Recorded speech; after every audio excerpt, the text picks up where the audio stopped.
Bapa kami yang di surga, kembali kami saat ini mau mendengarkan firman-Mu di pagi yang indah ini.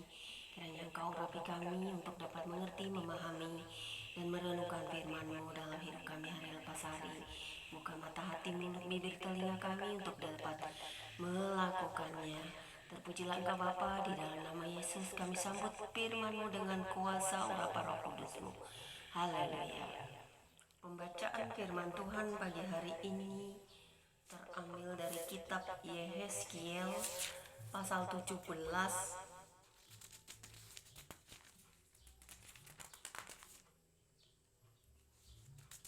ayat 1 hingga dengan ayat yang ke-24 dengan perikop lambang ketidaksetiaan Raja Zedekia yang berbunyi demikian. Maka datanglah firman Tuhan kepadaku, hai anak manusia, katakanlah suatu teka-teki dan ucapkanlah suatu perumpamaan kepada kaum Israel. Katakanlah, beginilah firman Tuhan Elohim, seekor burung Raja Wali yang besar dengan sayapnya yang besar dan panjang, penuh dengan bulu yang berwarna-warna, datang ke gunung Libanon, dan dia mengambil puncak pohon aras. Ia mematahkan pucuknya yang paling ujung dan dibawanya ke sebuah negeri perdagangan. Lalu diletakkannya dia di kota perniagaan. Ia mengambil sebuah dari taruk-taruk tanah itu dan menanamnya di ladang yang sudah sedia ditaburi. Ia menempatkannya dekat air yang berlimpah-limpah seperti pohon gandarusa, sehingga ia tumbuh dan jadi pohon anggur yang rimbun, yang tumbuhnya rendah dan cabang-cabangnya melengkung menuju burung itu dan akar-akarnya tetap di bawahnya.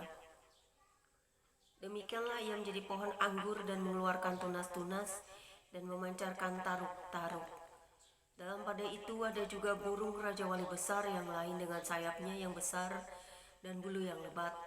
Dan sungguh, pohon anggur itu mengarahkan akar-akarnya ke burung itu dan cabang-cabangnya dijulurkannya kepadanya, supaya burung itu mengairi dia lebih baik dari bedeng di mana ia ditanam.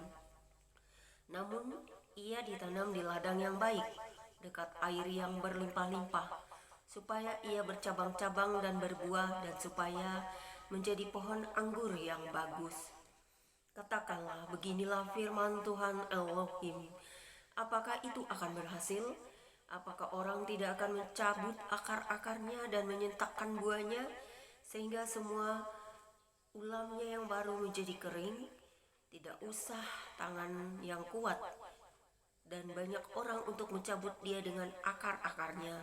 Lihat, ia memang ditanam, tetapi apakah ia akan memberi hasil?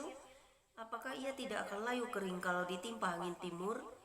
Ia akan layu kering di bedeng tempat tumbuhnya itu. Maka datanglah firman Tuhan kepadaku, katakanlah kepada kaum pemberontak, tidakkah kamu mengetahui apa artinya ini? Katakan, lihat, Raja Babel datang ke Yerusalem, dan ia mengambil rajanya dan pemuka-pemukanya dan membawa mereka ke Babel baginya. Lalu ia mengambil seorang yang berasal dari keturunan raja dan mengadakan perjanjian dengan dia sambil menyuruh dia bersumpah. Ia mengambil juga orang-orang berkuasa negeri itu, supaya kerajaan itu menjadi lemah dan jangan memberontak lagi. Juga supaya mereka memegang teguh perjanjian itu dan dengan demikian tetap ada. Tetapi orang itu memberontak kepadanya dan menyuruh utusannya ke Mesir, supaya ia diberi kuda dan tentara yang besar. Apakah ia akan berhasil? Apakah orang yang berbuat demikian dapat luput? Apakah orang yang mengingkari perjanjian dapat luput? Demi aku yang hidup, demikianlah firman Tuhan Elohim, ia pasti mati di Babel, di tempat raja yang mengangkatnya menjadi raja. Karena ia memandang ringan kepada sumpah yang dimintakan raja itu daripadanya, dan mengingkari perjanjian raja itu dengan dia.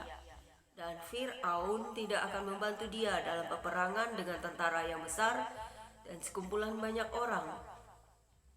Pada waktu tembok pengepungan ditimbun dan benteng pengepungan didirikan untuk melenyapkan banyak orang. Ya, Ia memandang ringan kepada sumpah dan mengingkari perjanjian sungguh. Walaupun ia menyuguhkan hal itu dengan berjabat tangan, tapi ia melanggar semuanya itu, maka ia dapat luput.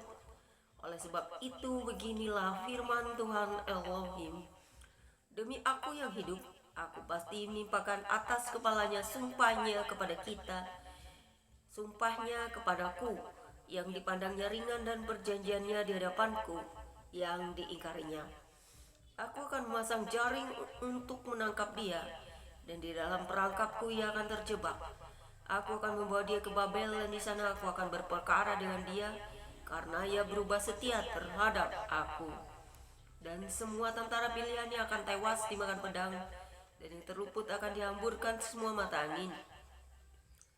Dan kamu akan mengetahui bahwa akulah Tuhan yang mengatakannya.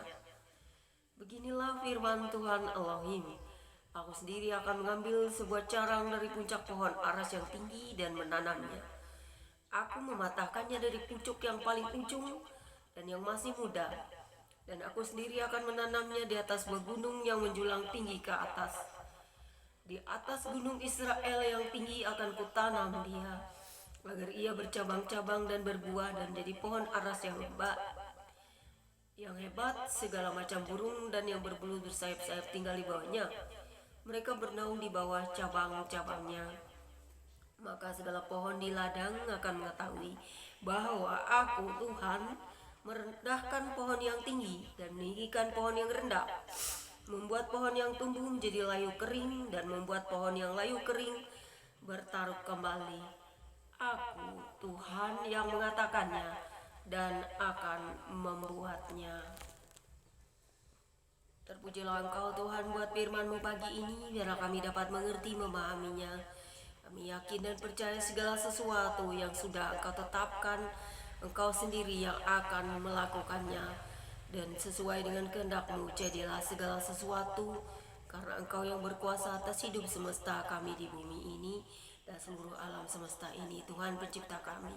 Terpujilah Engkau Bapa di surga, di dalam nama Putra-Mu Yesus Kristus. Biar Roh Kudus-Mu terus menerangi kami dengan firman-Mu setiap hari, agar dapat menjadi kekuatan dan pelita bagi setiap jalan yang kami lalui. Amin.